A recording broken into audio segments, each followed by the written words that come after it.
all for coming to our speech contest. I am 18 years old. My mother, born in the beautiful tropical paradise that is Jakarta, Indonesia, had moved to Hawaii for college to spend 2 years traveling the world in humanitarian efforts after graduating high school and attending university for some time. There, because his mother was a teacher at the university and she had to come visit, she met my father. He was a light-skinned small-town boy of Irish descent, freshly graduated from the Wentworth Institute of Technology, with big dreams and high expectations of his future, despite never having traveled further than Massachusetts beforehand. He would later marry that bilingual girl who's touched ground at several haphazard locations around the globe, and after the wedding, they moved to the hot desert state of Arizona, where they would stay for 4 years before moving to Maine. Somewhere in those 4 years, I was born. I was brought up to Maine as a toddler, and I've been here for the last 15 years of my life. My name is Mikaela. I am half island culture, half countryside, half Asian, half white. I live in one of the whitest states in the country and go to school in one of the whitest schools in the state, and although this shouldn't have affected me in this day and age, it did. Before 8th grade, I didn't know that I looked Asian. I knew I was half Asian, but I was one of very few minority children in my elementary school, so I thought that I looked like everyone else. From kindergarten to 7th grade, I thought I looked completely white, without a hint of my mother's Oriental genetic code evident on my face. In 5th grade, kids started getting self-conscious. Looks became an insecurity, and I noticed that I didn't look like the beautiful Caucasian models we saw on the internet or the other girls in my grade. My eyelids were thicker. They didn't crease into the socket like they should have. My cheekbones were not chiseled, and my brows grew and rounded.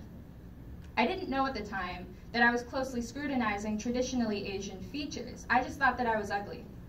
My face didn't match the models' faces. I didn't know I shared features with over 5 billion people worldwide. But in 8th grade, people started telling me that, yes, I did in fact look Asian because I asked them. And I was filled with bliss because I realized that I was not ugly. I was just not white. I am not speaking from a heart of anger. I am not standing in front of this audience to convince the room that I am a victim, that I am offended, or that any race is inferior to another. To be discriminatory and prejudiced towards people of color is agreed upon by most to be wrong, but what many people do not realize is that it is also psychologically damaging for a child of color to be raised in a society that completely ignores racial differences. An Asian child will look different from a white child, a black child, a Latino child, and at one point in their development, they will notice this. And when a little Asian girl is raised on TV with all white actors, cartoons with all white characters, reads books starring all white people, plays with Barbies that are all blonde-haired and blue-eyed, they think that they are the abnormality. They're not.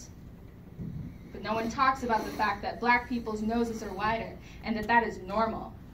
No one talks about the fact that Latino girls have curlier hair and that that is normal. No one says anything about the fact that Arab people have thicker eyebrows and that that is normal. No one tells little Asian girls that their eyelids are thick because they are Asian.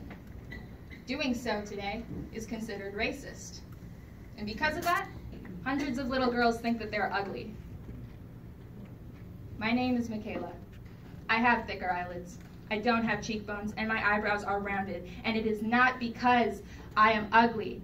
It is because half of my DNA comes from a country thousands of miles away.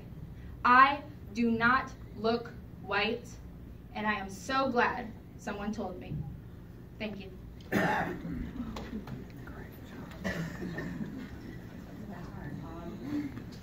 you think as a society we're getting a little bit better about those things?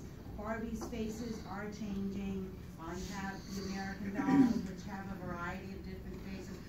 Obviously, this is for little girls. There's features that. Do you think that we are getting a little bit better in that? Absolutely. Representation of other colors in the media is absolutely amazing nowadays. However, with that, we are falling back with political correctness. People are too afraid to talk about the differences. And I think that is much more powerful, in my opinion, than representation of other colors in the media.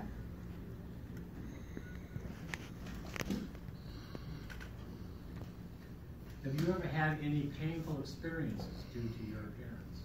Yes, I have. There have been a couple, people saying stuff to me. Do you want examples? All right. People used to call me ugly Asian a lot when I was in middle school, and it didn't really affect me that much, but I mean, like, with the accumulation of it, you kind of think, like, maybe it's true. There have also been times where adults have talked to other adults about me and my parents, saying, I like them, referring to my parents, but then they say things along the lines of, but they have chink kids, and I don't like chink kids. And we've had kids call me slope and like gook, which is Vietnamese. I'm not Vietnamese. But yeah, along those lines. Thank you.